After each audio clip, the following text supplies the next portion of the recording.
Welcome, welcome, welcome. I hope you guys are enjoying the East Coast Game Conference so far. I know that there's a ton of interesting stuff on here, a ton of great stuff. And today, I love the title of this right here, Irrigating the River of Content. I was talking about workflows with Ryan Kline. So, introducing everyone, Ryan Kline. Hello. How's it going? Alrighty, so let's jump right in. So this is Irrigating River of Content, making workflows that work. I'm going to talk a little bit about building tools for games and how we can build better tools to improve our workflows. So who am I? I'm Ryan Kline. I have worked for about 5 years in the games industry for AR and VR tools for the DoD. I've done game tools for the Army.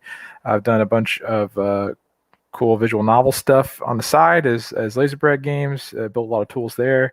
And most recently, I'm a gameplay programmer at Lost Boys Interactive, working with some pretty cool stuff there. So I've noticed through my career in making games and making tools to build games, a lot of things that I thought would be interesting to share. So let's talk about that. So what exactly are we talking about today? We're going to talk about improving your work with tools, primarily like custom tools. We're going to focus on smaller teams, like indie teams or maybe feature teams for bigger games, because that's kind of what I have the most experience in. We're not going to talk much about like DevOps or production type stuff. Those are very useful tools to help you make your game. So we're going to focus more on tools for the actual building of the game content. And my goal is to hopefully make some of you less scared of making more robust tools. So what am I even talking about? I'm talking about tools. A tool is really anything that makes someone's job easier, and that's a pretty simple definition. Humans have been using tools since before we were humans. Otherwise, we'd be probably trying to be warm in a cave right now. But when we're talking about tools in general, a tool is something that enables you to do more, either with more time, or less clear sometimes is the fact that tools bring more autonomy and more possibilities for people using them. And because of those two things and the time save, a lot of times good tools will really increase someone working with their tools, increase their enjoyment and fulfillment in building things. So, what are the right tools for a job? And that's hard to answer. If you were going to build a deck, you could use a hammer, you could use a drill, you could use a nail gun. All of them have kind of, pros and cons, and it's kind of an infinite possibility space of what you could use. And when we're developing for games, that's even more complicated, because you're talking about building software, tech stacks. You're talking about all kinds of things that get involved in making tools, and sometimes it's not even clear where the tool ends and the game begins. But often we're confined by three major things, which is our time, our budget, and our skill set.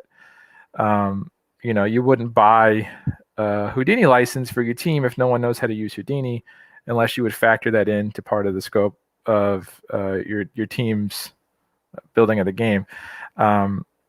Another good example is you wouldn't to build a fence, you wouldn't start by building a nail gun. You probably need to rent something, or use something simpler.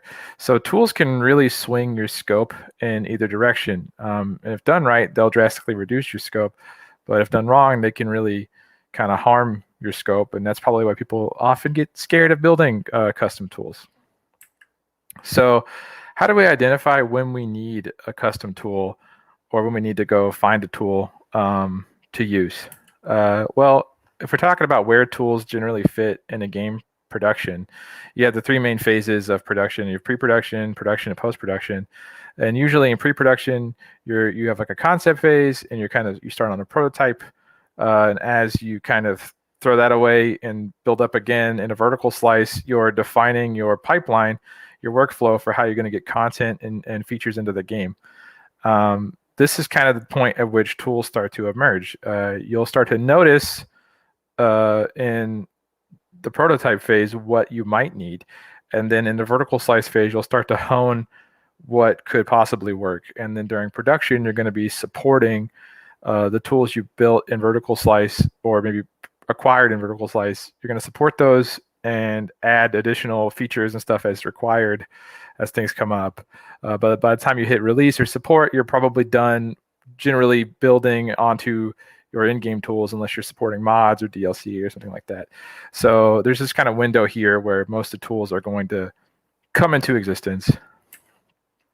And generally, this is not an exhaustive list, but I have some good examples of places that tools can really help your production.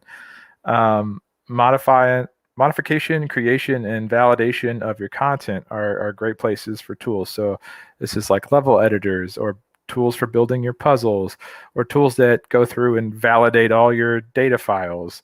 Those kind of things could be really helpful.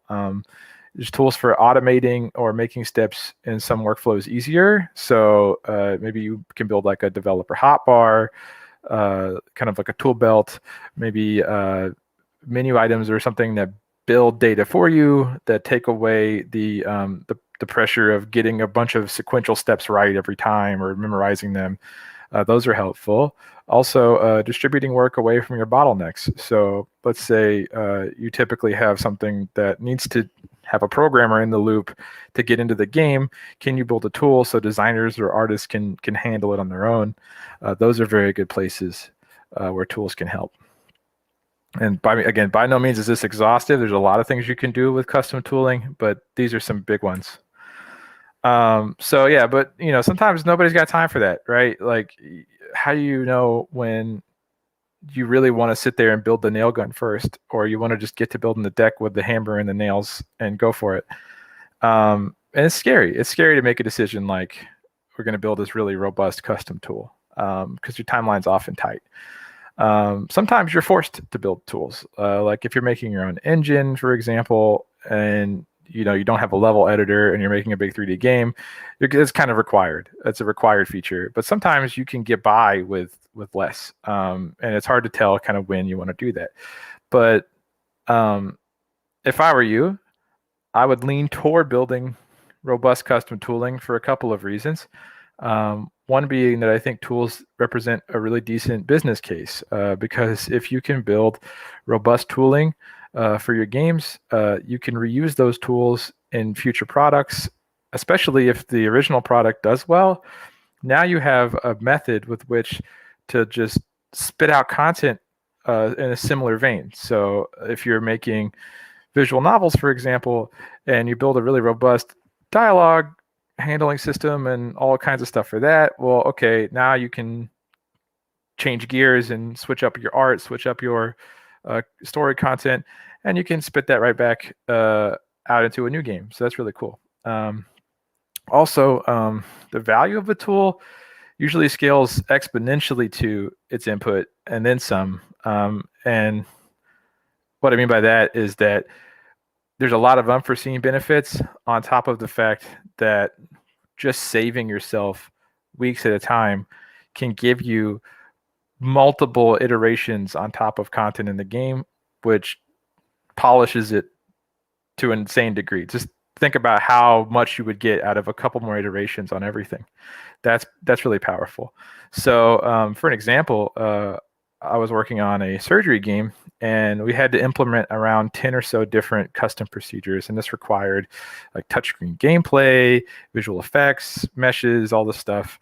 It doesn't seem like a lot. It seems like the kind of thing that you could probably brute force your way through. We were using Unity, so we could maybe have just slapped a bunch of game objects in there and put components on it and gone with it. And there was a workflow to do that, and we had tried that for some of the procedures, but it became clear fast that this was very error prone. It was taking days. It required a programmer in the loop.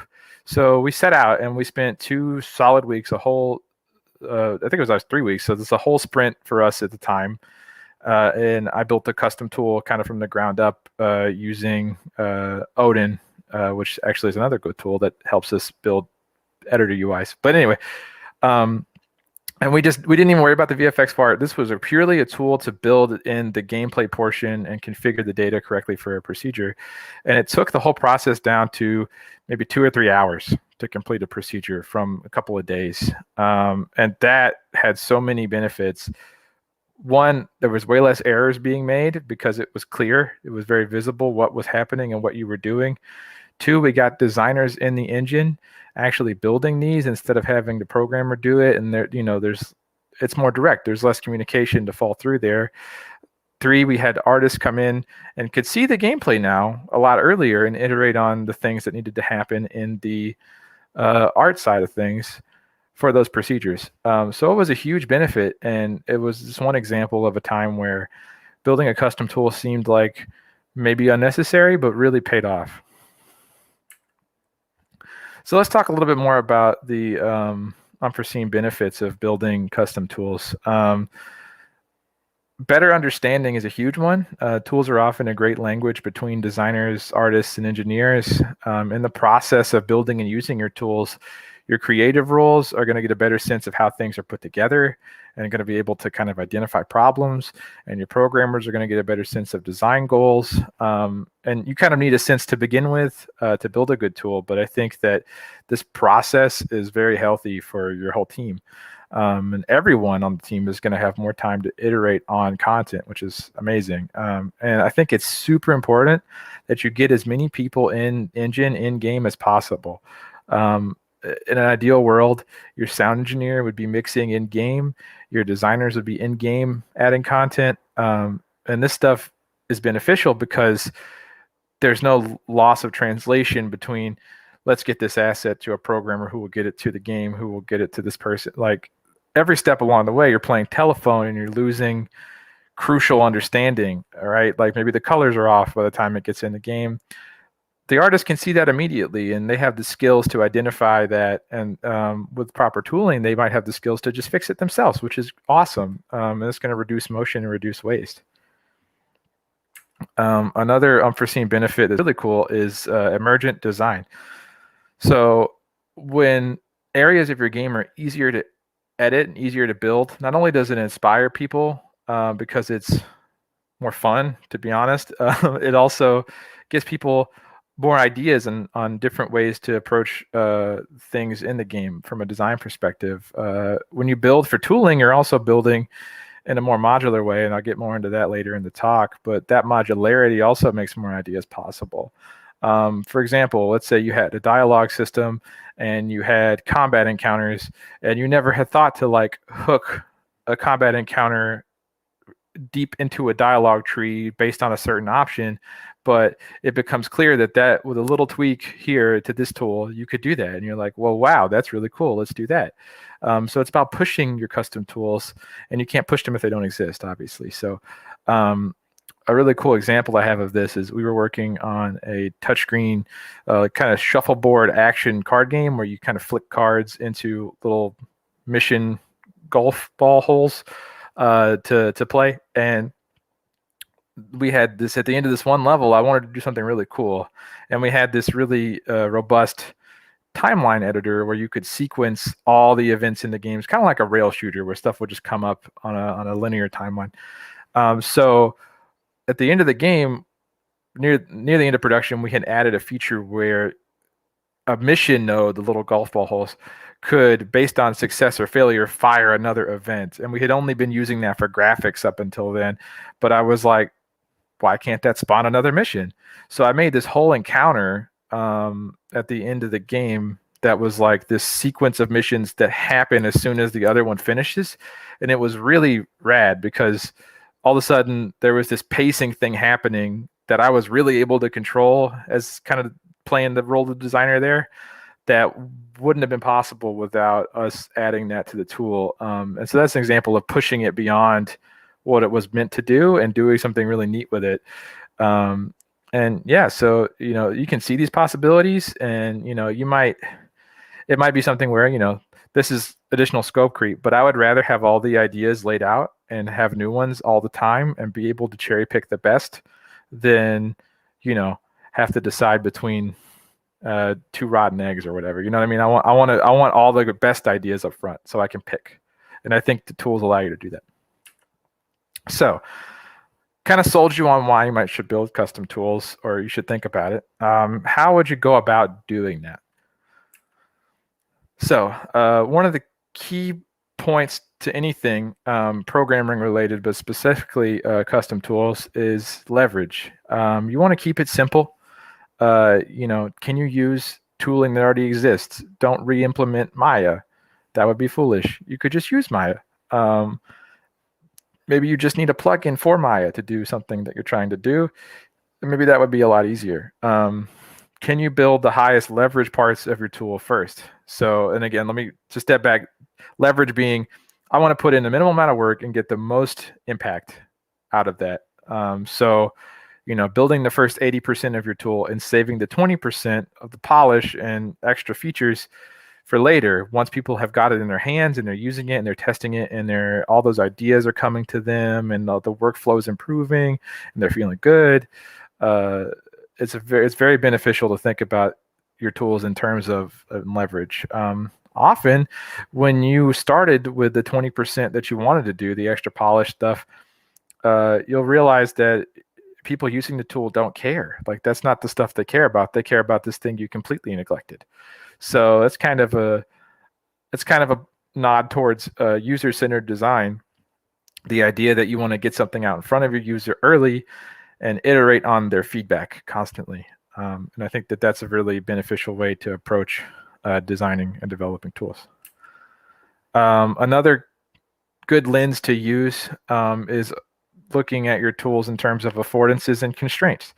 A really good book I think anyone making anything really should read is Design of Everyday Things by Don Norman. In that book, he kind of defines these as a big part of the design of everyday things.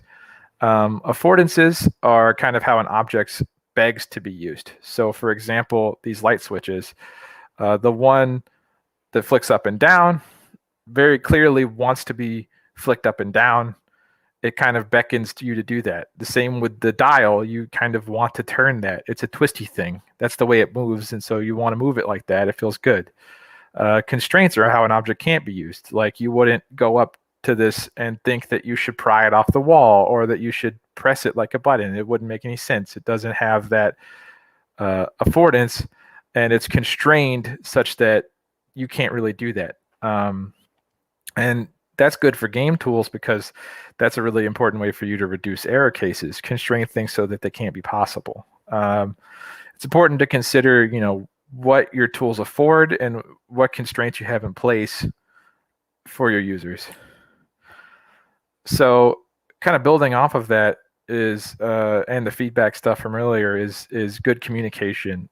There was a talk from GDC by David Lightbone of Ubisoft who talked about talking to a bunch of different tools developers and kind of taking away 3 core tenets of tools development.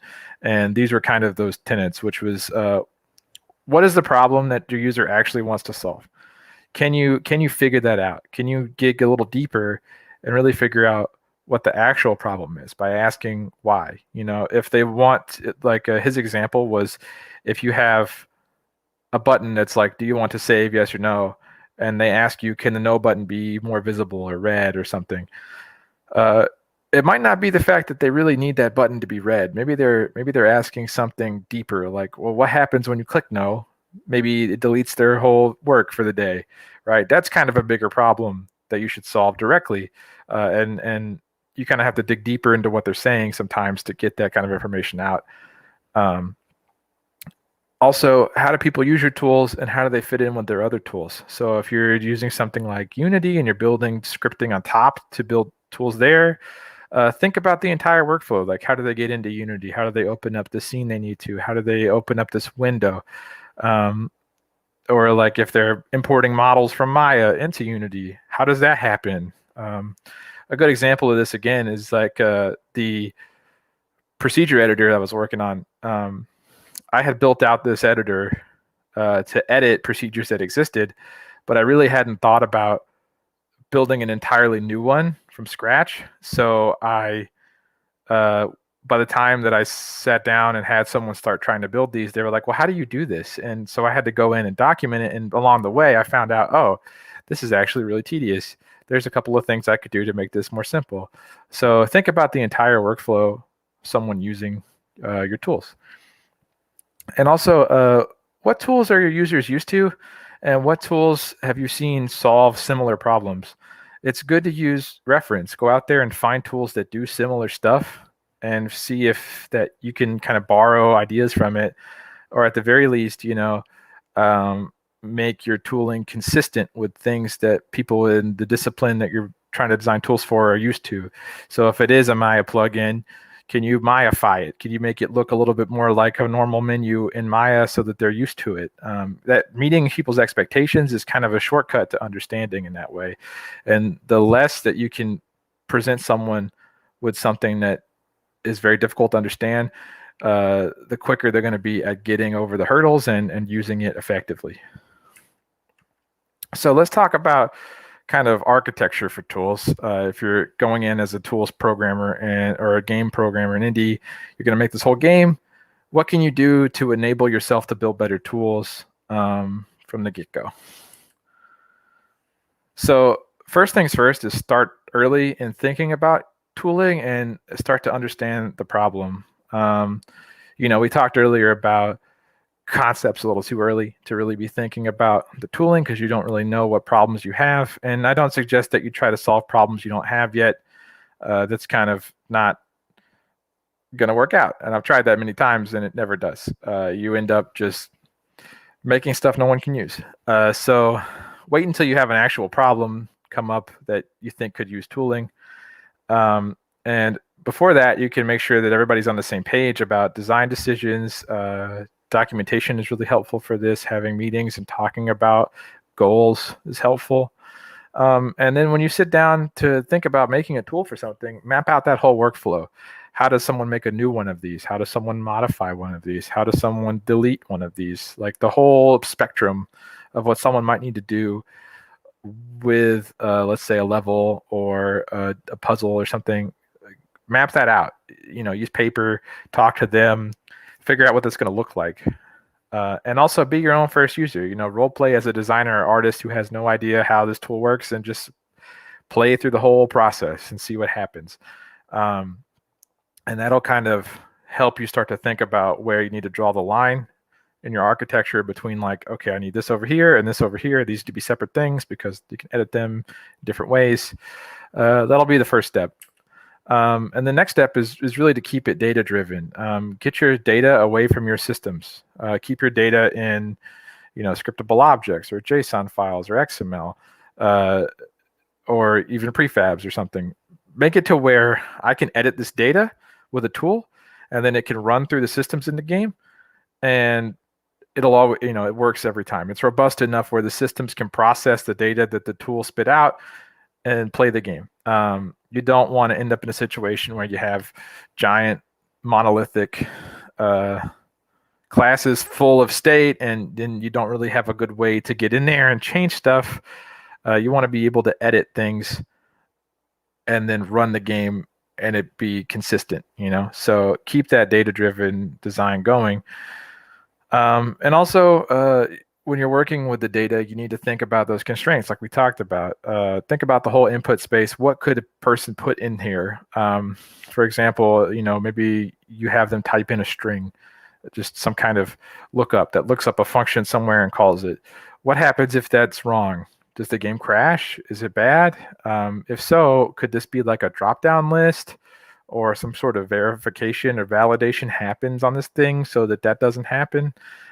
Constrain the user to not do things they don't want to do. And finally, modularity when building tools is kind of the king. You want your game to be an aggregation of different components.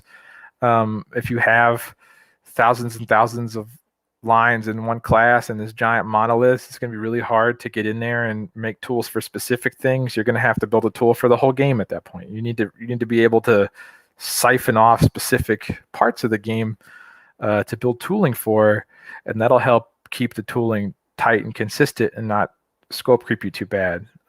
Also, I like to avoid going too deep with inheritance for like code reuse unless something is truly like polymorphic. So if you have something where you want the tool to be able to, maybe it's like a base enemy class and you want like all 10 different enemy types to be editable in the tool, inheritance is great for that, but for something like a different game mode that you just want to copy code over, so you inherit and you inherit there and you inherit, that can be mess, and that'd be hard to really get yourself ready to build tooling when you're in that hole.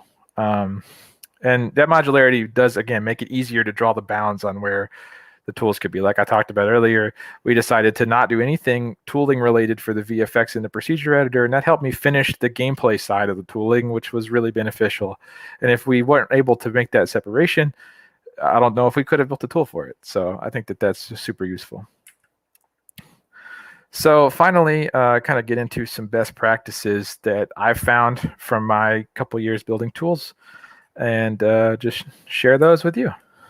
So again, build high leverage tools. Can you use something that already exists? Do you really need a whole new tool for this? Can you retrofit something that exists to make it work and tweak things? Or when you do need to build a tool, can you make sure it's tools for major content areas or major bottlenecks? You don't need tooling for everything. I think that tends to be a mistake a lot of new people make, is they want to build a tool to make the whole game in, but you got to pick your battles. Another good example of this was at my last job. I noticed that navigating in Unity was kind of a pain in the butt sometimes. You would have to search in this search bar for scenes and assets and all this stuff. So I liked how Unreal Engine had a collections panel where you could kind of stash stuff that you wanted to come back to a lot. So I developed that, and it took me like a week. And it's so ubiquitously used now at that studio. People use it they build new little profiles for sprint plannings and sprint demos, and people use it all the time to get around to different areas in the game. And it's super useful because it was just a little robust thing. It just improved the workflow a little bit. It wasn't trying to be this end-all be-all thing to like do crazy stuff. It just lets you select stuff in the game and lets you stash it away so that you don't have to go look for it every time. And so because of that, it was easy to understand and easy to use. Yeah. And then good tools, this is kind of similar thought, but a little bit different. Good tools are good at one thing. Keep it modular. You want to build a tool belt with multiple tools. You don't want a magic wand, because I don't even know where to begin to build a magic wand, but I can build a hammer and a screwdriver and a nail gun maybe. So let's do that, right? Keep it separated and build specific tools for specific problems. Also, something I struggled with was in building tools, especially for like my visual novel, I wanted to, I was like, yeah, I'm going to put this out in the asset store. It's going to be great. Don't worry about that. Like, solve the problem that you have now. Keep it practical, because you can always come back and clean this up and put it out in the asset store if that's your plan. But in trying to think about use cases outside of your own, you're gonna miss the trees for the forest, I guess, and you're gonna be the opposite of that. So you're gonna be like trying to solve everybody's problem, but you don't ever even solve your own problem to the extent that you need to. So solve the real problem that you really have, not everybody's problem that you think they might have. Take the free wins. So tools can enable your team to discover new paths in development and design, new ways to manage the content, new ways to add content to the game. So when you build your tools, use them to their full extent and push them hard and try, like, hey, why can't we stick a dialogue scene in this here combat event?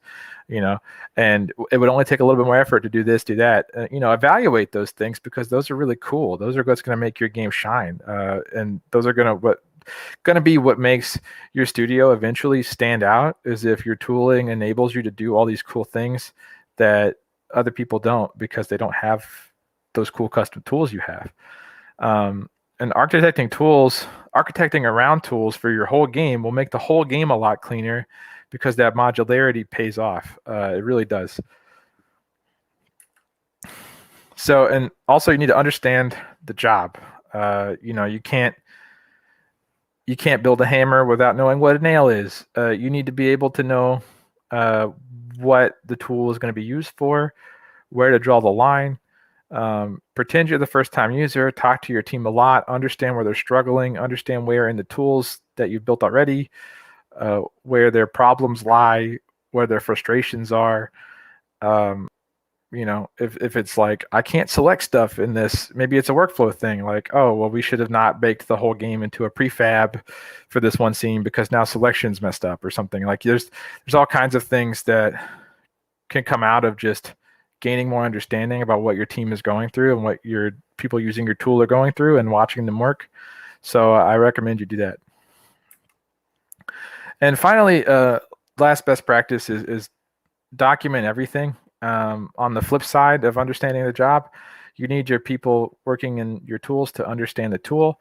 So write everything down and keep that knowledge in arm's reach. It's good to have conversations about it, but don't be afraid to also have that down on paper so that they can refer to it themselves. I think that's really important. So so that's kind of the end of what I had. I went a little faster than I wanted to, but that'll give us plenty of time for questions. On this slide deck, I have lots of other resources that I dug into in writing this that I think were super helpful. So I can share this out somewhere. But yeah, and then that's what I got. So thanks for listening. If you have any questions, now's a good time. You can follow me on Twitter, and if you want to share any of your tools you're building or that you're using, I would love to see them. I'm pretty passionate about tools, so yeah, I'd love to hear about it. Ryan, that's great. Thank you so much. We do have some questions in here. We've got from Lucas Game. Do you know of any good resources for learning how to build custom tools? And before you answer that, you guys just drop some questions in the chat. We've got a bit of time left, so feel free to just ask as many questions as you like. Yeah, so those resources there, I wonder if I can share them in the YouTube chat or something. That might be helpful.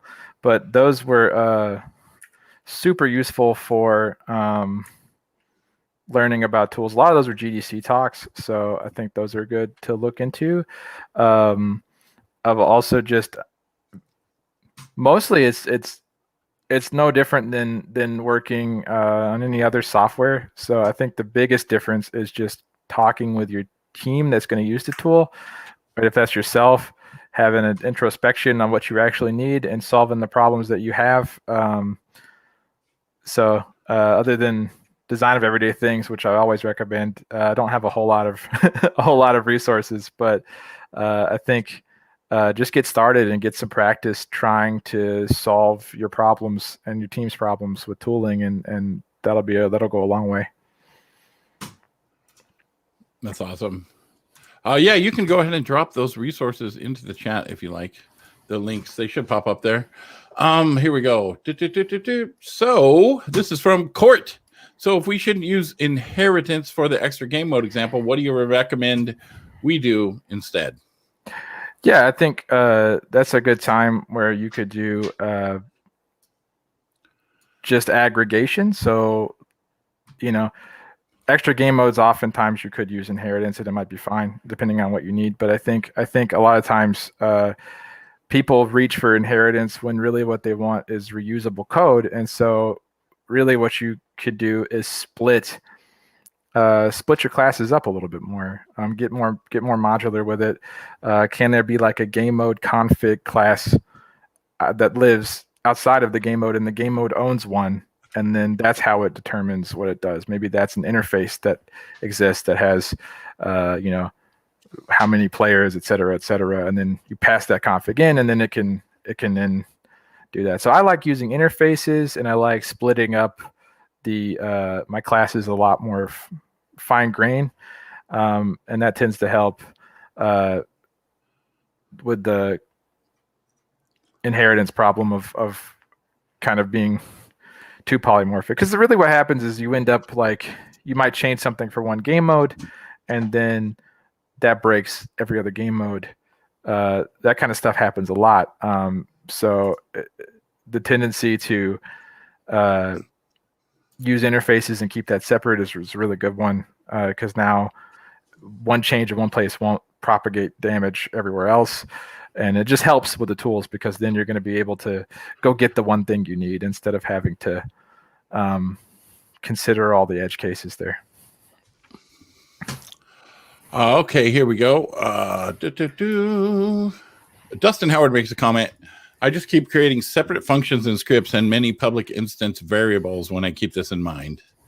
LOL. All right, so Sonic Tim, what are some of your favorite engine features, any engines that help facilitate tool development? And what are some of the biggest hurdles in each engine? Yeah, so I really like I haven't used a whole lot of Unreal. I'm mostly coming from a Unity background. I've done a little bit of work in custom engines now. But I think some of my favorite engine features have been the ability to build editor windows and stuff in Unity has been really helpful, which that seems like a no-brainer, but having the ability to get there and do that has been useful. Unity, in particular, building editor windows is kind of challenging, so that's why I recommend checking out Odin Inspector, because it makes building editor windows a little bit easier. But you can definitely do it without Odin. Odin just basically makes the ease of use a little bit nicer on those. But yeah, I love that. Also love Unity has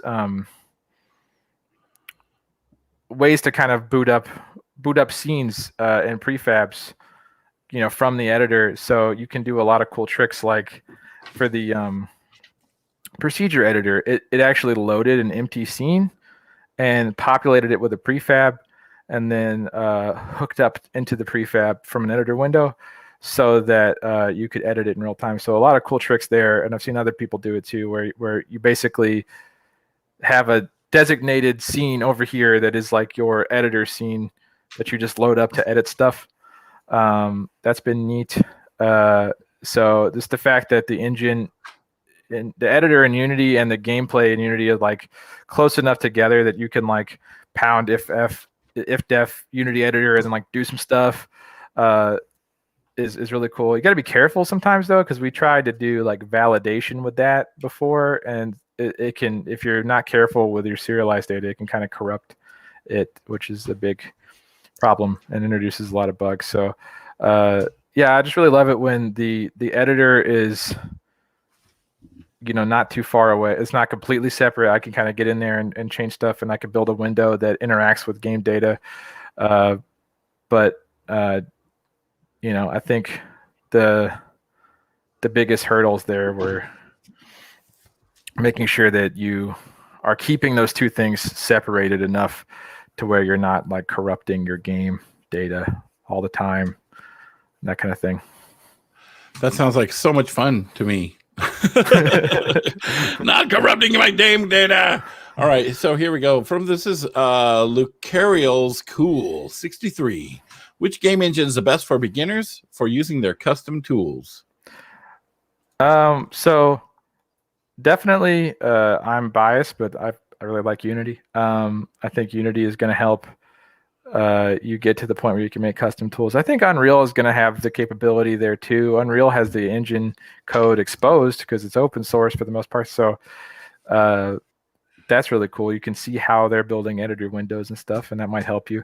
But also, I've done a lot of stuff where custom tools were just things that parse spreadsheets, because maybe your designer, like I worked with an instructional systems designer, the kind of like basically a teacher, and they were really used to using spreadsheets. So they put all these questions in this like spreadsheet, this database of questions in a spreadsheet, and then I was able to like parse that from a CSV file in Unity or whatever.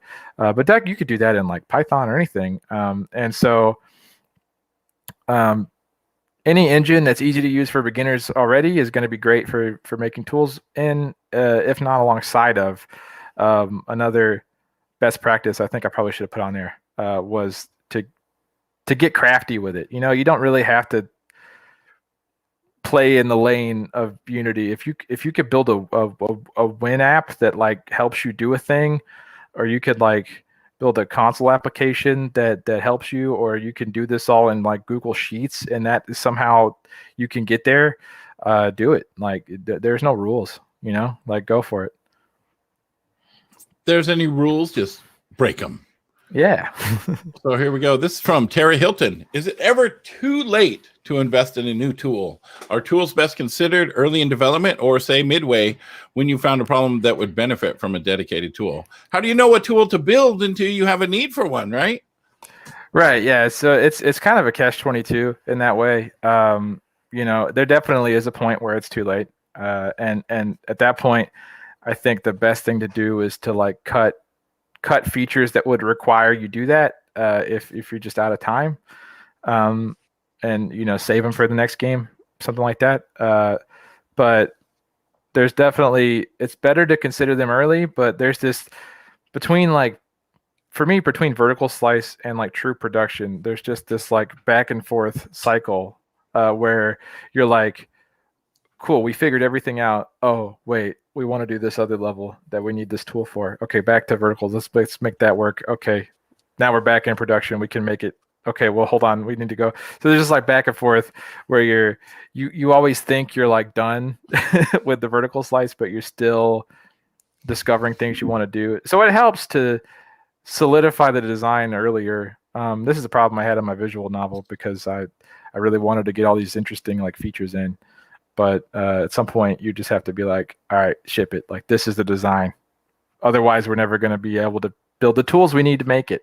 So it's hard enough to not feature creep on your game, much less feature creep on your vertical slice, right?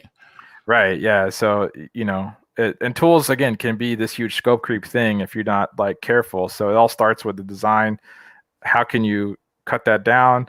And then how can you make sure that you have the tooling to solve specifically that problem, and don't go too crazy trying to go overboard.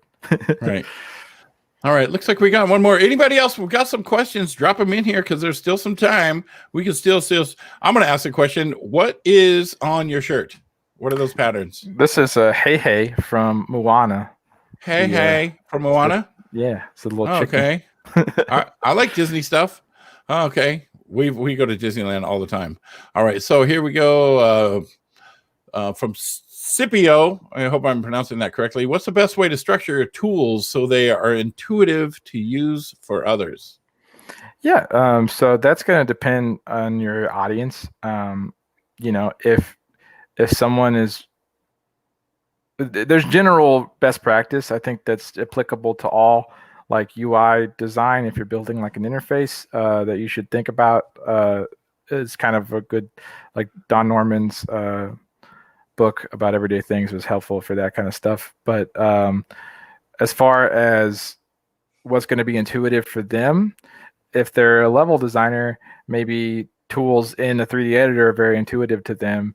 If they're a programmer, maybe exposing some API is really intuitive to them.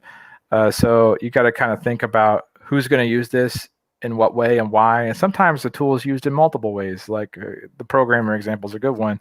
You might have some API that hooks into this tool that programmers are going to use, and you might have some front-facing thing that a designer is going to use. And just making sure you're tailoring that to like, hey, this is what a programmer would expect. Someone who's, if it's Unity, if they're used to Unity, then formulating it in a Unity-like way, similar to the way Unity would do, like, use a lot of delegates and be clear about ownership and stuff. And then if you're going to make a tool for, like I mentioned, for a teacher, spreadsheets might be great because they're very used to spreadsheets. So I think, there's even an example of like, I know Eben McMillan in all of his games is still using like Adobe Animate or similar like Adobe Flash type tools, and a lot of programmers that he works with work with those files directly because that's really awesome for him. They can just pull that in, and he doesn't have to worry about like, oh, I'm going to export this, etc. And they can like use the native files themselves. So it really depends on who you're doing the tool for, and that's the benefit I think of making them custom, is that like now you can tailor that to one person, two people, a team. So I think that helps make it really intuitive. Intuitive is better. Some people think with their right brain, some people think with their left, right? What works for one is not going to work for somebody else. Like if somebody pull up some programming stuff for me and I'm just like overwhelmed, but I can get in Maya and I understand it. You know what I mean? All right, so here we go. Sonic Tim, how much time do you invest in cleaning up your tools after you finish a project if you want to reuse it in other projects or put it on the asset store? Yeah, so there's a big gap between those two things, I think. Reusing it in other projects, I've spent upwards of a couple weeks cleaning stuff up, putting it into, for the Unity example again, putting it into its own package so we can pull it down.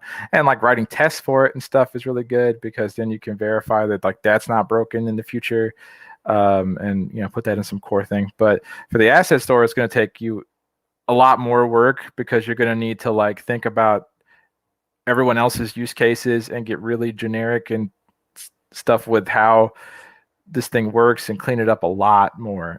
So I think that could take, it's a whole new product, right? At that point. So that could take you months if you're not careful with it, I guess. But yeah, it's important to, if you're going to reuse it, do spend the time to clean it up and do spend the time to make sure that you can pull it right out of the other project. And you might not need to like backport it so it works with the other project if you're not going to support that other project anymore. But if you're going to support it a lot, then you might want to make sure everything's on the same version of the tool. But yeah, I ran into this with a visual novel of just trying to clean it up too early, kind of premature optimization, but in the way of cleaning up the tools because it got distracting from trying to finish the game. So I just needed to like put that down and do what I needed to do with it. And then naturally I'll find the things that are the most useful. And those will be clear to me at the end of the project so I can clean it up. So definitely the end of the project is the time to do it. All right. We got a good one from Dustin. How would you go about making the tools themselves? As in what language did you do them in, particularly for Unity and Unreal? Yeah. So for Unity, all of it was C# using Unity's like editor windows. I would do sometimes you can get away with like just making menu items that do cool things, but all of that's written in C#. So I've done like custom editor windows. I've done menu items that like go find a file on disk somewhere and import it for like CSVs and stuff or spreadsheets. So those are super useful. Unity's documentation on their editor is kind of in a flux right now because they're kind of changing their UI, their whole front end. So, but there's still some pretty good documentation out there. And people like users have talked about a lot on the forums and stuff. But yeah, and like also in those engines, especially Unity, there's like a lot of tools that exist already that you might not know about that don't come with the engine by itself. Like they don't ship like as default. You have to go get them from the package manager. Stuff like shader graph, stuff like the scriptable render pipeline.